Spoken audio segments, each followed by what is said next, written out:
Police મહાનિરીક્ષક Shri Premvir સિંહ સાહેબ તથા police અધિક્ષક શ્રી રાજેશ ગઢિયા સાહેબ નાઓએ વિસ્તારમાં ચાલતી ગેરકાયદેસર પ્રવૃત્તિઓ શોધી કાઢી કાયદેસર કાર્યવાહી કરવા માટે આપેલ સૂચના અનુસંધાને એલસીબીની ટીમ વિસ્તારમાં પેટ્રોલિંગમાં હતી.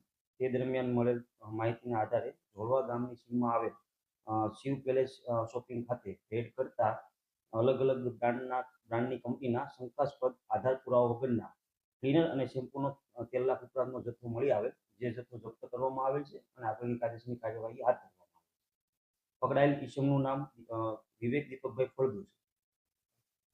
પ્રાથમિક પૂછપરછ અનુસાર આજે ડબ્બા અને સ્ટીકર જે યુપી ખાતેથી મંગાવવામાં આવતા હતા અને અહીંયા લોકલ માર્કેટમાંથી લૂઝ શેમ્પૂ ખરીદી અને એમાં ભરવામાં આવતું. પકડાયેલ ઈસમની પ્રાથમિક પૂછપરછ કરતા જાણવા મળેલ છે કે આનું વેચાણ ઓનલાઈન અલગ અલગ પ્લેટફોર્મ પર કરવામાં આવતું.